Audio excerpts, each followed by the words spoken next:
Good evening, Dr. Smythe. It's Matthew Schaupp-Ryan here, and today I'm going to be doing my policy memo recording for my final project for Politics of the Ocean.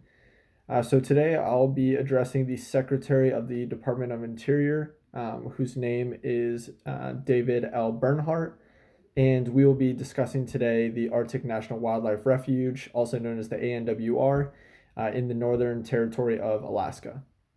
So, good evening, Mr. Bernhardt.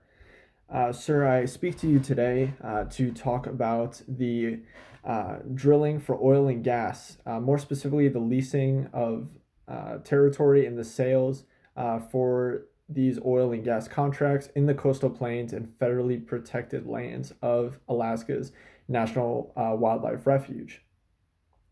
So this is a very serious environmental issue and also political issue that has become very divisive over the last century.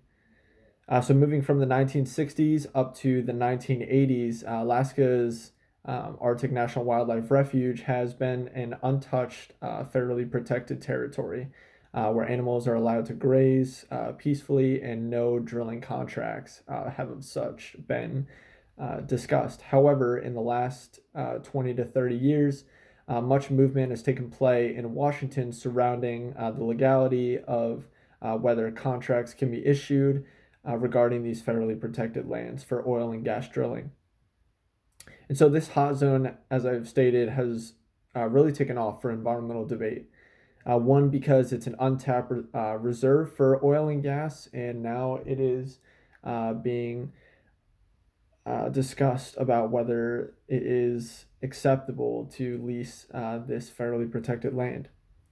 So under the Trump administration in the last 4 years, there's been a no-holds-barred effort to seize territory and, more importantly, create a monopoly of the market where this manifest destiny of sorts can expand territory in Alaska where a large stockpile of oil and gas reserves is present. But you see, it's not the political motives of the Trump administration, of the Trump administration that are really at fault here. Rather, the true culprit at hand here is the Department of Interior. And the Department of Interior is really to blame here because, one, it's the regulator. It's the agency, the federal agency that is responsible for the leasing and the permitting approval for this federally protected land that is obviously up for environmental debate. And so, Mr. Bernhardt, I speak to you today to, one, criticize the actions of the Department of Interior and explain how there's a lack of critical oversight when it comes to environmental impact statements, also known as EISs, and the environmental assessments that are being conducted. It's administrations that are pressuring the Department of Interior, who are susceptible to this pressure and are fast tracking these environmental assessments without truly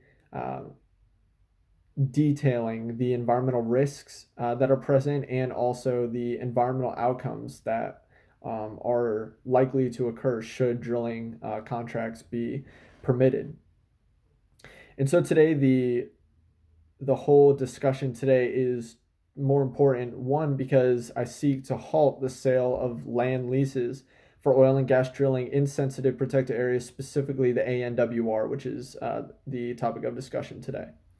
So to connect this talk to politics of the ocean, I'd like to mention how both the ocean and the ANWR share one common theme, which is that they're both referred to as nature's last frontier.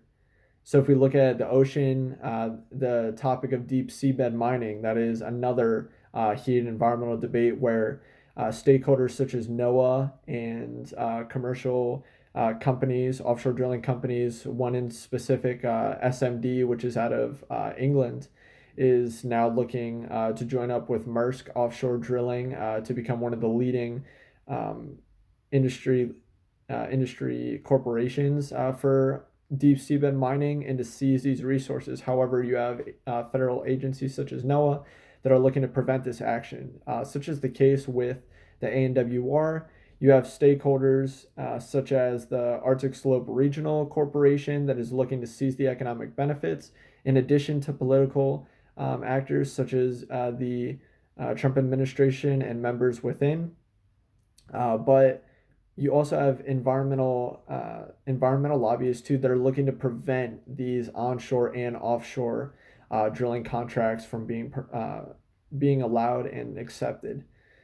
So going off of that theme too, there's also the discussion of the monetary value too, with $7.5 billion in contracts annually that are approved and given out by the Department of Interior.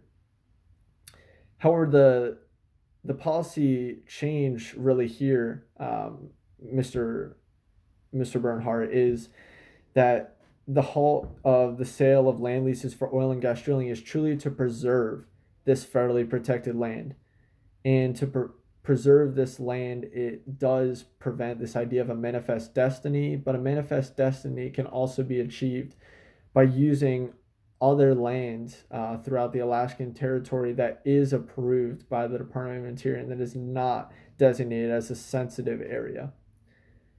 And so I'd like to talk about how exactly I plan to go about this policy change in order to promote environmental security. So the first one, and it's the main theme overall, which is establishing a structure, a firm structure in place that one, maintains compliance, two, enforces environmental law, and three, supports impartiality.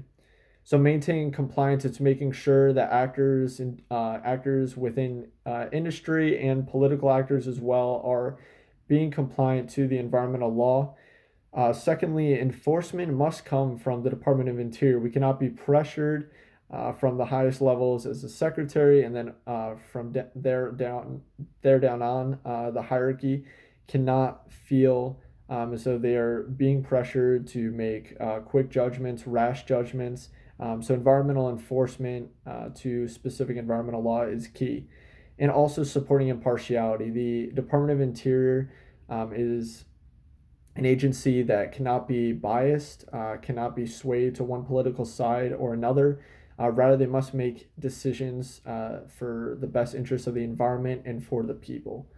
And so, with this in mind, I think by establishing a key structure in place and abiding by these three key pillars, the Department of Interior can preserve the ANWR and, more importantly, halt the sale of these land leases to keep the sustainability and preservation of this federally protected land. Thank you very much, sir, and have a great evening.